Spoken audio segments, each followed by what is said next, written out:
Mbote bandeko balandi ya Canal Kin Télévision pe chaîne YouTube.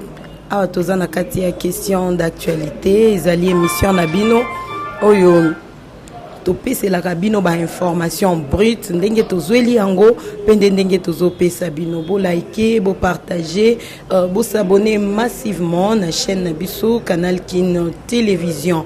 Lelo toyambi pona bino maître Joseph Kajingulu azali boye a commis présenter moko na lobanesika na été azali déjà na plateau na biso tozolobela toujours ba actualité ndenge ezotambola ndenge mboka ezotambola ezanga babino mama Constance. Bonjour maître. Bonjour mama Constance. Na sepeli susu mingi ndengo ya biso na plateau na yo ezosala esengo po question d'actualité batwebele bakolandango. Tant que les kakawa, c'est Joseph Kajingulu, naza vraiment na ba casquette belé, mais je veux me pointer comme analyste politique, proche et à bonne gouvernance, prôné par le président de la République Félix-Antoine Tshisekedi Tshilombo. Merci pe topesi ba congolais ban sombo temengi. Merci beaucoup maître Kajingulu tolingi toyeba parce que atokoti déjà na kati ya question d'actualité et le konini oyo population akoki kozela na kati ya nouvelle configuration oyo na Assemblée nationale. Ah oui madame, de prime abord Sengeli na félicité ba honorable député. En tout cas, toutes mes félicitations aux honorables députés, surtout la nouvelle configuration, la majorité ici de l'Union sacrée pendant l'élection au Boutiko Sali la bar congolais. Et puis subiso un bureau responsable, piloté par un homme imbu d'une bonne moralité, avec la bonne conscience et l'expérience qu'il a, et secondé par un combattant, Moutoyo Akotika, Moutumbutu Nyamu Nyamu, et les Katé na bureau. To féliciter ba député parce que Maman Constance Kotali, ba député na biso, ba eu conscience. Depuis 1960, nous ne pouvons pas laisser Mboka na biso kaka na milelo te. Bazui ma banzo bazongisi ma banzo na esika eloni to sala pour que dans les concerts des nations République démocratique du Congo azwa esika na ye. Wan il faut féliciter parce que Maman Constance dans la démocratie l'institution Assemblée nationale soit Parlement joue un grand rôle. Même le président de la République si cette assemblée n'est pas acquise à sa cause, là il faut féliciter les députés. Il y a lié aussi, il y a kosunga bango koloba ete tango yangoyo, il y a la politique autrement. Faire la politique autrement, cela veut dire quoi maman? C'est toute politique qui ne met pas Congolais, soit la population au centre de son action. Ils allaient sous politique parce que na zwanda kisa ya Biblia ba apôtre balobi que les enseignements des apôtres étaient un enseignement christocentrique. Et kolobani Christ était au centre ya malakisi na bango. Ezali pona koloba ete soki mutu andimeli Yesu et que Yesu anazana kati na ye mutu asani ni abiki yango pe politique oyo ko classer mutu na centre na action na yango te yali politique te na kozwanda kisalimbi sanga ina tanga ye poto kolanda na média to komona mayako sala honorable député Eliezer Ntambwe Charman kolopesa moninga suli à travers émission na ye ya masolo na député mama limisanga na tanga ye parce que omoni na kati ya société il faut ko cibler ba valeur. Ninga na robana yo awake ponanga si ça dépendait de moi le vrai ministre des finances Yali Godempoy mais na yebi ete mais nous citons seulement ba compétence autour de la société na biso yango mutuneti ba Eliezer Ntambwe ce sont des gens où il faut encourager na vision ya faire la politique autrement cela veut dire député nyon soyebaki aponami na circonscription na kata circonscription na yo wana batu bako nyokwama. Vous êtes au sein de l'Assemblée nationale. Vous avez des missions traditionnelles. Et yebani, député national. Premièrement, c'est légiférer. Légiférer. Donc, qu'on soit mibeko. Mais maman Constance, nambo kanabiso mibeko des angité. Si tu peux te souvenir ensemble avec moi, obemina ko à l'époque alobakete to se féliciter biso ba ya législature ya ye poto voter mi beko koleka ba législature nyonso ezaki liboso na biso. C'est pour dire que mi beko yali ebele. Mais eloko eboma régime abamina ko yali nini? L'impunité. Bango ba consacrer l'impunité comme mode de gestion. Ici maintenant, c'est là que je voudrais attirer encore la conscience des honorables députés. Au sein de l'Union sacrée, il y a un élément qui doit nous différencier d'un régime passé. C'est quoi? Chez nous, la sanction est effective. Honorable député, une mission traditionnelle. Dans le bac, il y a légiférer. Il y a mis laisser qu'on contrôler le gouvernement et les mandateurs. Il y a un maman qui a un discours, il y a clôture, il y a président Assemblée nationale, que je salue en passant. Alors, il y a à reconnaître que va échouer. Et alors, il y a une vision il y a union sacrée. Le contrôle parlementaire aura maintenant le vrai caractère de son sens. Donc, à contrôle parlementaire et causons un ndenge longo bami pour que les députés basala musala na bango mama. Là, c'est à féliciter. Na banza pété par ricochet à toucher qui lisusu qu'on revoir toutes les commissions spéciales où il y a 4 assemblées nationales. Tous on est PAG, piloté par l'honorable le professeur Kassongo. Mais à Akimutu a PPRD, les lots PPRD sont en opposition. Et à l'époque, mais la logique voudrait que Balongole na place soit na batia, Mutu Mususu, ou yazana obédience à l'union sacrée pour que vision et chef de l'État et se concrétiser.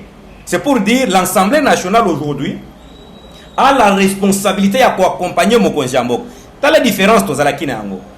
Mabunda de triste mémoire, à l'aki a kosa la manso a kosi sa ba discours naïe. À côté de l'illustration qui était le président de la République. Mais bon soit commencé à prouver qu'il est maintenant dans la vraie voie du chef de l'État. Pour quand il parle, il vous dit, nous devons être tous dans la vision du président de la République. Son Excellence, Félix Antoine Tshisekedi Tshilombo, que je respecte et je salue, fils de Dieu. Merci. Maintenant, le loyo sengelo ko bana Félix Boy, mokozi. Nzambe ya likolo alingi yo mingi. Yewana zu ba compétence nyonso mboka tiango na disposition na yo. Et sika yango yo les services de sécurité. Le Conseil national de sécurité Pape Kulutu Nangai Papa Nangai François Beya. L'ANR, la DGM. Bosunga mokonzi ya mboka. Bopona batoyo bakozana mokumba ya peuple. O bako matérialiser vision mokonzi. Les gens qui viendront pour booster le développement ya mboka. Chef de l'État à cause de la kakaye mogote. Parce que moi j'ai comme l'impression que Félix Tshisekedi est le seul qui comprend qu'il faut changer les choses. Yango même na cabinet naïe. Moi je ne reproche personne. Les chefs doivent revoir. Azala na batoyo balata molimo wa Tshisekedi. Le tshisekedisme ça doit être toute une science. Le tshisekedisme consiste à ce que l'homme doit être au centre de l'action politique. La bonne gouvernance. Yango tosengi Assemblée nationale, vous n'êtes pas seul. Peuple congolais nyoso ya simanabino la preuve. Botala ba étape au bokomi lelo oy. Boyeba que le débit ça a été boosté par le peuple congolais. Boza la proche cher député na bato ba pona bino. Bozana ndakisa neti ba Eliezer Ntambwe. Tolingi ba ministre oyo ba kokita na terrain, ministre tika biro. Tika biro mboke konyo kwa mabo kita na terrain. Botika makambo a commission. Voilà, je m'adresse au nouveau gouvernement. Bayenzamba Kosunge Tsebaza la nommé. Vous avez déjà nos félicitations. Et nous serons derrière vous pour vous accompagner pour que Tosungambo Cannabiso. Parce que les hommes passent, mais les institutions restent. Félicitations aux députés. En tout cas, reposez-vous votre vacances parlementaires. Bopé Mapo Bosali Moussala. Mais en mars, les 15 tout de suite, moi je demanderai même les 16 d'installer déjà gouvernement, d'investir nouveau gouvernement. Babanda Moussala, tout en attend pour faire directement Maman Constance. Ok, maître. Mais Lelo va voter président et Assemblée nationale Christophe Mbosso. Assis à Komina, Ajo et Bongi Moutoise à repos. Est-ce qu'ils ont récompense Théo Bazo Pessaye du fait qu'il a trahi FCC? Té maman, on a coupé ces non. na logique à mokonzi mboka. Mutu ata moko a trahir hangani alité. Ici il y a la prise de conscience. Congolais nyonso à son niveau, azala vieux, jeune, mwana muke, il a pris conscience que Kabila a memaki biso na libulu to sunga mboka mama. Omoni on a otaki kolobawa dans les concerts de la nation. Les États il y a pas l'amitié, c'est la compétitivité.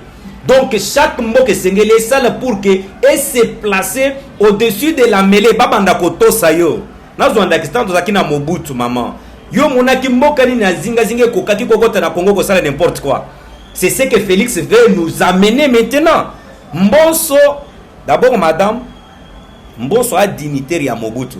Baza ba faux kabiliste ba Mbonso wana. Cela veut dire quoi? Aba toyo ba bazona makasi ba influencer bango ba komisa bango ba kabiliste. Mais tozo kaka ndakis ba ministre à époque à Mobutu na ba ministre à époque à Kabila. Tu peux comparer la dignité, la considération, l'honneur et réalité. Yango moni Mbonso na expérience na ye, ils vont nous aider. Hein? Ba tu vas polémiquer kunati. Il n'a trahi personne. Dites-moi, est-ce que PPRD est allié à Zaki na majorité na kati Assemblée nationale? Non, non, parce que l'FCC, je t'ai dit la fois passée ici, l'FCC c'est une structure informelle, tout comme Cash, tout comme la Mouka. Ils n'ont pas de personnalité juridique. C'est pour dire que les regroupements, et ici aussi il faut féliciter Bati Lukwebo, parce qu'il a fait ce travail, malgré que c'est un cacique du FCC, donc je peux dire l'un des créateurs, il y a FCC. Mais Ndenge Batraïsaye, Ayepe Asali Moussala Malam, il y a pour identifier pour Nabiso ce que nous appelons la majorité parlementaire, avec 24 regroupements. Bango Mena, maman, Nazo Pesondakis. Au moins 24 regroupements où il va être identifié. Ce qui m'a bango asalaka 251 voix aux élections de 2018. Yewanda kokaki na primature dans l'Assemblée nationale parce que ndemutu akokisi sasa yipinini majorité. Mais bango banswande bakoti ko na ce que nous appelons l'union sacrée avec un seul indépendant élu dans une circonscription au informateur à Lobaki. Vous comprendre? Mboso a trahir te, bazune conscience. Yango toko lo batango iso. Le moment est venu. Ici maintenant madame c'est le chef de l'état peuple congolais. Biso baso to symbole miso na biso total la mokonjo nzamba pesi biso. Totine pour que asala bon choix ya ba animateur ya ba nouvelle institution. Déjà Mbonso c'est déjà un bon choix. Comme on a kaka ndenga yengeli bureau d'âge, vous sentez qu'il y a la maturité. Vous voyez que Mbonso a une attitude yake beaucoup influencer te makambo alanda autorité morale na kashamata. Non. Il va servir la population. C'était comme ça nous tolingi. Yoyebi ministère de la finance nenge c'est la qui chantage awawa na 2 ans. Nous voulons que même au ministère des finances cette fois-ci, hein, madame, qui est quelqu'un qui comprend la vision du chef. Tolingi te va donner des leçons oyoyo ba kakema ba après avoir été directeur des cabinets 4 ans à côté de Matata Mponyo. Quelle est la leçon que y est mon ministre de la finance à côté de Sabat? Donc ici il y a question de la prise de conscience. Nani a trahi moninga na 1997 tozala kadisonyo so na mboka nanyo ya sala akata bilanga asala commerce pour epese lelo standing devio bazana ngolelo to yebani madame. Je ne peux pas citer moi les noms ici. Oyebi bakasika nyonso no yebi mangone tu on ne peut pas nous intimider. Non, ce n'est pas question de vous intimider. On doit gérer la République. La République ce ne sont pas vos poches. Beaucoup l'accès sont pas ferme bokata bo salaire bilanga pour que beaucoup ba millionnaires lelo. Ils dorment sur les millions. Madame Ozolanda ba détournement zo sama na mboko yote. J'ai aimé position il y a l'APLC. Il y a qu'à introduire et puis je vous demanderai l'APLC. Beaucoup de sakourwana ya lutte contre la corruption à partir de l'école primaire. Bana na biso faut bakola na makanisi ya sika. Bayebe ete ko détourner ya limabe. Corruption et alimabe, concussion et alimabe. Vous devez servir les pays. Kourouana, j'ai aimé ça. Ici, les députés et les nouveaux gouvernements doivent être proches de la population. Mais je prends un cible oyo, mutata moko ko contester ngaité. Mama yo za journaliste monene o sala ka ba investigation. Webi masolo na député na mboko yote. Ya les ntambo. Misala papa nazo sala. Bon mon ngote. Lelo na moni ozo lobela e mingi. Te na lobele mingi parce que nous sommes dans la nouvelle configuration. Na kolobela Eliezer neti mutute, mais na kolobela vision azanango. Tozo zelaye moko pa yo leka na question d'actualité. Akoleka na question d'actualité parce que question d'actualité comme mape basango. Mpe na kosana émission moko na yo, omona ba action asali. Obi depuis quand on a décrété seulement le confinement, Eliezer a posé déjà plus de 90 actions en faveur des orphelins et des personnes vivant avec handicap. Plus de 90 actions. Nambongonine, simple député comme Baninga. C'est juste un exemple, on a lobby que cette politique, il y a proximité. Quand vous êtes dans la proximité, donc vous êtes proche du peuple. Lorsqu'on a parlé même de la décentralisation dans le cannabis, et Aline, ramener l'administration tout près de la population. C'est cette politique-là que nous voulons. Et ça, il y a transport, ministère du transport. Mais est-ce que vraiment balongo bani baza la place wana balomba est-ce que ils étaient vraiment mesure na capacité pour gérer ministère wana tala mambebo basali na programme esprit de vie otokozongela na force avec le nouveau ministre des transports. Ce monsieur là qui est là aujourd'hui, Didier Mazenga, doit justifier la gestion du programme esprit de vie. Tolobite qui a détourné, mais il doit justifier. Maître Tokoko Makuna, Nalingaki Naïba, a soulevé point à l'Assemblée nationale. Que pensez-vous de l'IGF et de la justice? Oui, madame, ça c'est très pertinent. Au début, tous allez dans l'institution de Sénégalais sur mon conjambok. Dans le baki parlement, la deuxième mission na ali contrôle parlementaire. Si quoi y a ce que tu as bien maman. Tala ba dénonciation ya ba enquête nyonso yo l'IGF asali. O komone tendenge ko bouger ba politicien ba hiérarchical. Yango na lobaki soki siko mosala o l'IGF azo sala lelo. Soki parlement na biso pe telemi et asali pe mission na ye convenablement ya contrôle. Il y aura ce que je suis en train d'appeler la complémentarité d'enquête. Cela veut dire quoi? Au moins net ba enquête so ba kenda ko sana corriger par Richard Mouyej. Si l'IGF a liqué à Sali, Parlement à Salipé, soit à travers l'Assemblée provinciale, Sali. La justice passe aussi à travers le procureur général, par la Cour de cassation. Salipé, banquette na bango. Vous voyez bien à quel niveau on doit placer nos dirigeants. Moutio Sorozana Kobanga. Ici, lié aussi, il y a qu'à féliciter, il y a qu'à encourager l'inspecteur général des finances, Gilles Alingeti. Vous avez l'accompagnement de toute la population congolaise. Parce que madame Sokyo Tali Malam, Tala Mozito Likamwa Salaki. À l'époque, quand Mozito fit à la primature, a eu un décret où il neutralisa l'IGF. Alors, l'IGF fait que l'IGF peut aller auditer, soit inspecter dans une entreprise de l'État, soit para-étatique, que à la demande de cette dernière. Yosio mona madame, mutuba confia misolo amboka jiri ango. Abeng s'inspecteur ya ko inspecter. Yango voilà chef de l'État, l'homme qui a une très longue vision tangoye, banile décret wana. Yango moni lelo mutu nyonso akolobela li chef. Yango tolobi boyi. Ba nouveaux inspecteurs ba tiko recruter na kati. Les autres étaient très actifs en politique. Toyebi bango. Vous êtes là-dedans. Là, vous devez avoir la bonne moralité au sein de l'IGF. Parce que nous avons besoin de ce travail-là de l'IGF. Parce qu'en matière fiscale, il y a ceci. La loi fiscale a des effets rétroactifs. Cela veut dire moto ibakimbongo lobby. Les effets rétroactifs. Même si tu avais détourné en 2002, la loi fiscale peut revenir sur toi aujourd'hui en 2021, madame. C'est pourquoi tu lobby que le Parlement fasse son travail, l'IGF son travail et la justice qui élève une nation son travail. Et là, le Parlement dans son travail doit nous aider à des grandes réformes sur la loi concernant la loi électorale. Et puis, vous devez, je demande les honorables députés avec le nouveau bureau, bozong la paix makambo ya loi sur les statuts des anciens chefs de l'État.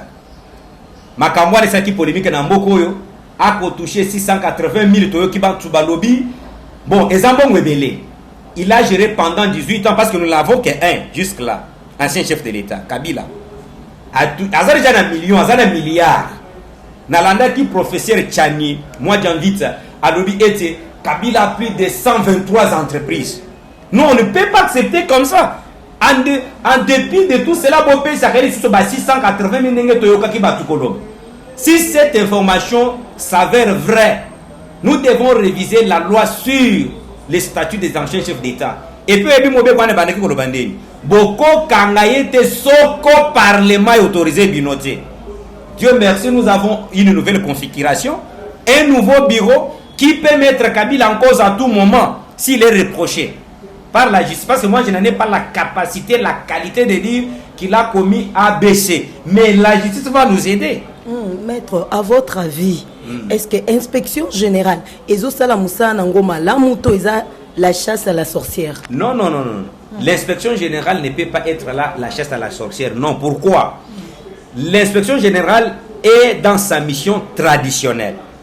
Lorsque dans un département ministériel, Pesibino misolo songolo pakala pobosa likambo songolo pakala. L'IGF akoya na contrôle na yé pour na que mongo bozwaki. Vous l'avez exécuté tel que déterminé par la loi des finances. Oui ou non? Si seulement Moutouazoua qui balobaki non, botonga par exemple nzela o ya Croix Rouge. Bapouti que bosali misala correctement, des factures sont, il n'y a pas de la surfacturation, tout est justifié. L'IG vous félicite et recule, c'est retire à Zongina bureau naïe.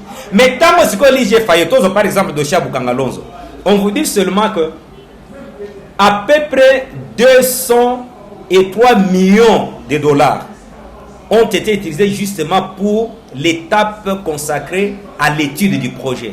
Madame, vous pouvez vous rendre compte? Plus de 200 millions de dollars juste pour les études. Et l'IGF remet ça en cause. Les gens veulent se justifier. Non. Nous savons que le ministère public a deux devoirs. Si le magistrat du parquet est devant un dossier, il a un devoir mi-balé. Il instruit en charge. En charge, c'est lorsque il estime que l'infraction est établie.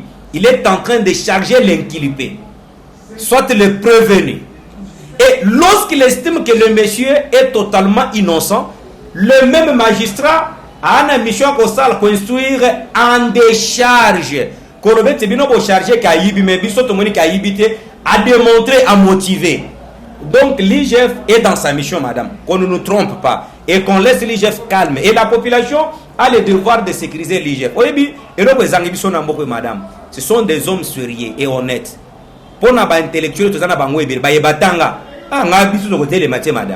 Ba diplôme ezana moko soki au quotidien mutunanda qu'on a vu sur la diplôme au kimi. Mais si quoi tient devant les preuves, il y a sincérité, il y a moralité, il y a l'honnêteté. Donc c'est là dans le pour na mutune tinde ko Eliezer. Yo za journaliste, tu peux me citer Mabe Yantambwe. Na mboko na kati sorte ya corruption, il y a ba menga ta peme le monsieur Mongo asala. Tu ne peux pas me les citer. C'est pourquoi mon mutune tingai. Devant netingai madame Bimisangai. Netingani na zaboy. Jamais okokutanga na mayuya, na fraude non. Au moins na dossier na kolobela to lobela esprit de vie. Nous avons été sollicités pour to tika kolandela dossier wana to boyi to ndiminzala. Baninga bayebi et les no batu tozaki na bango na dossier baza ba victime, il y a injustice. Mais le nouveau ministre des Transports a s'occuper na dossier na esprit de vie. Même Béran de Kolongele que j'ai salué en passant connaît bien ces dossiers. Il y a esprit de vie. Madame, l'union sacrée c'est la gouvernance autre.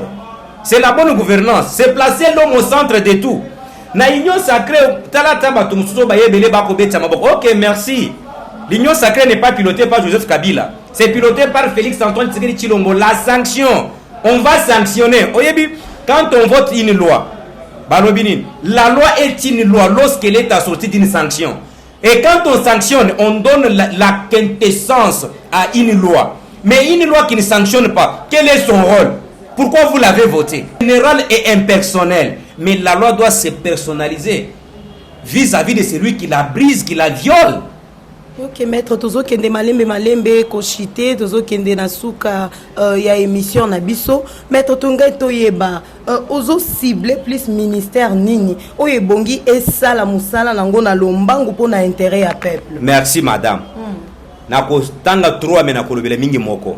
nalingi tout de suite tant au nouveau gouvernement ekokota na terrain balande le ministère de l'agriculture ba finançango comme il faut bilanga to kata bilanga travers tozana 80 millions de terres de terres arabes na mboka na biso yana bamboka net Israël basana biliki na 2 heures mais lelo Israël azana bilei koleka biso ba congolais tozana mai tozana mabele ministère wana pe il faut ba fusionner ngo ezala agriculture pêche et élevage batika makambo basalaki ya ka département ministère pona ko pesa bato na mabumu minene inutilement totiango pemeni deuxième ministère de la justice ba okipango pour que commettre les magistrats dans de meilleures conditions ba sunga l'IGF et ba se compléter na parlement pona totombo la Congo même ministère nazo telemela mingi pour wana tozo mona ngwata na Kinshasa maman et ali ministère à transport omoni je prends un exemple omoni programme esprit de vie et à qui n'a objectif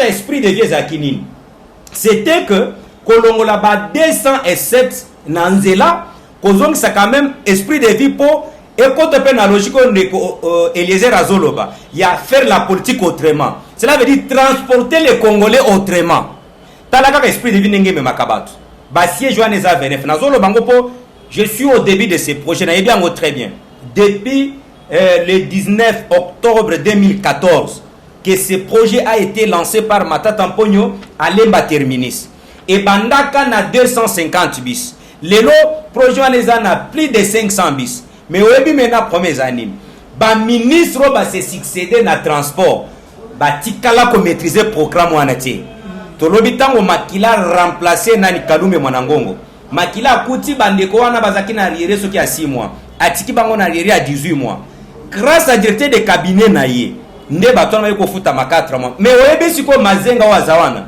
akuti bandeko wana na 14 mois lelo bazana 20 mois d'arrière yango transport projet wana seulement esprit de vie na kosenga na directeur de cabinet chef de l'état avec les nouveaux formateurs du gouvernement vous allez nommer na ministère des transports botia muto yazana capacité à kokita na terrain soki bokonome na kati ya ba député bozana ba député boyebi ba député bazaka très actif na terrain bonome bango na ministère wana pona nini mama tango akoya biso na expertise tozana ngo a congolais azala ya tendance nini d'abord tendance kozala te tozalaka na union sacrée biso tokokutana na ye tokosunga comment consolider programme esprit de vie pour que 207 na ndenga mabete pour projet wana ezali tokosunga pe ba chauffeur o baza férié ba ko identifier bango comme les bis se donne à crédit ba passport et bien expérience ya ndenge ba pesa ki batu o baza na expérience ya transporter ba conséquence e monana kikuna toko sélectionner les meilleurs chauffeurs ko former bango ko pesa bango crédit wana esprit de vie tolongoli 207 nanzela et à travers cette action on va créer la classe moyenne yango tolobi esprit de vie projet wana nouveau ministre des transports akosunga biso makambo abo passe et c'est une vérité babalanier oyo koboma batu et kala mingi te otu koleka combien ya ba congolais ba kofina mai mais si on est dans un pays normal les ministres des transports là akokati ko démissionner avant to ko isa bango na parlement batu ba kofina mai awa ye ayaka kalata ba veste akota na bureau et puis na yoki déjà ba soupçon moko na projet esprit de vie keba messieurs les ministres ozana kati ya kokende toyoki ke mbongo ezobima kuna esengeli olandela po mbongo bakobimisa na programme esprit de vie bato baza na barriere kuna mbongo ekotaki na février 2020 esengeli efuta bango 4 mois toyebi te soki eza nano na banke soki basi babimisi yango mais mpo na biso nous estimons ke mbongo wana eza nano na banke mais soki ebimi nouveau ministre ya transport ata na tango bokosala remise et reprise comme esprit de vie eza na vision ya kosunga bakinois ba se déplacer facilement parce que objectif ya esprit de vie eza okolongwa ti gare centrale ti maluk 500 francs na éviter zozo comprendre c'était ça tuna je prends témoin Justin Kalumba Mwanangongo avec qui on a créé ce projet là biso en tant que expert à la matière nous avons été formés par un ex-directeur ya société de transport oyo ayebani na bato banso que son âme repose en paix yango na lobi ministère des transports les nouveaux ministres akoya kuna mama musala ko bandana na muke kwa sunga kaka ba congolais ba kinwa nanu na mobilité na bango a s'occuper na projet un esprit de vie. To consolider ango, to organiser ango davantage. Et j'ai demandé au chef de l'État qu'on nomme pas n'importe quel ministère des Transports. Ce qui, Moutoua le ministère des Transports, s'il n'est pas un homme du terrain, Batindi ata, Moutoua yalingaka mingi bureau na ministre des Finances.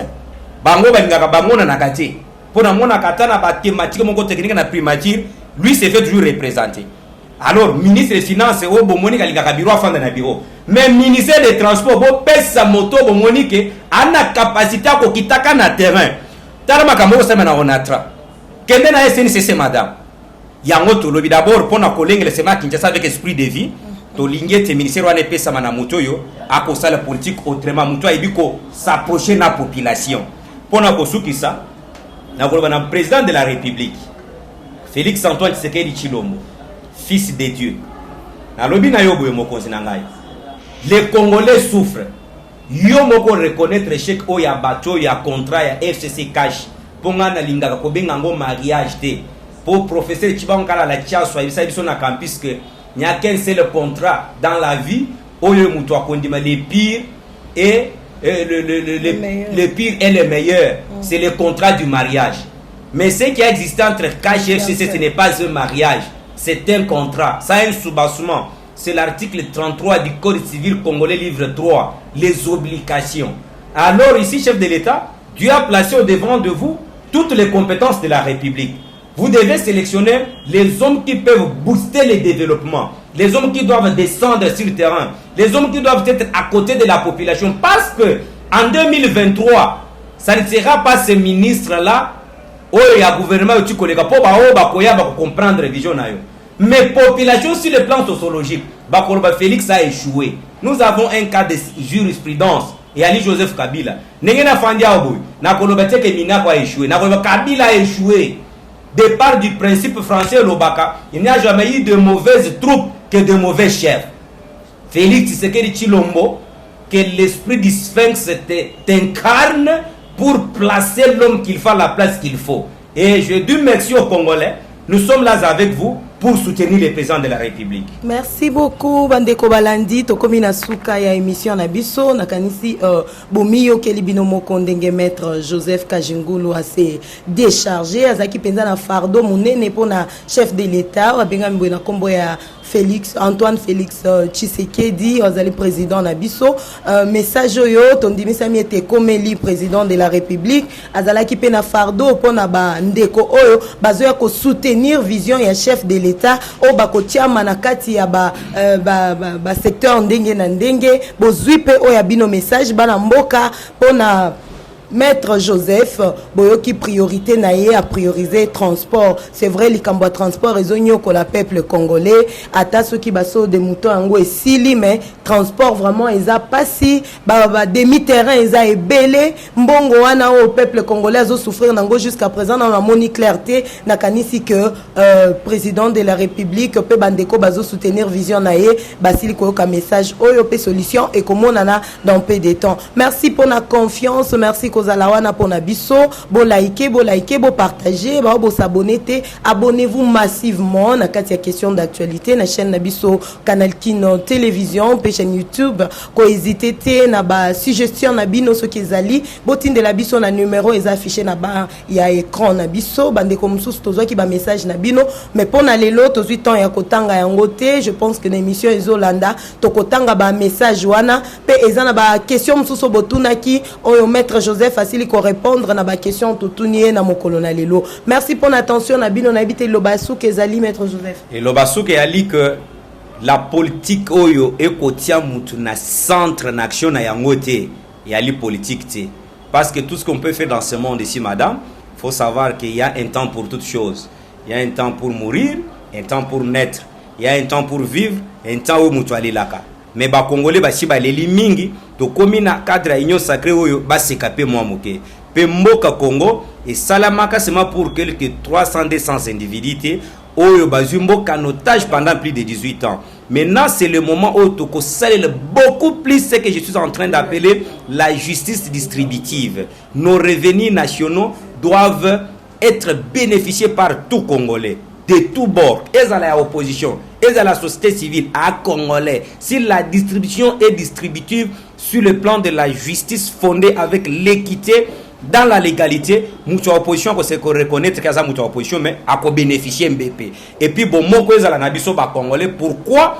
Parce que le Congo c'est une grande nation et le chef de l'État prend la tête de demain samedi de l'Union africaine. Ana soutien na biso to senga ete a imprimer pe na ba institution na niveau africain l'idée ya kotia africaine na centre d'action ya politique africaine. Merci beaucoup Bandeko Balandi. Émission na biso ekomi na suka, message ya suka oyo maître Joseph a lancé na peuple congolais bongi na biso tozala na unité, l'union fait la force, unité wanande ekopesa président force ya kokamba Afrique mobimba. Merci et bonne suite.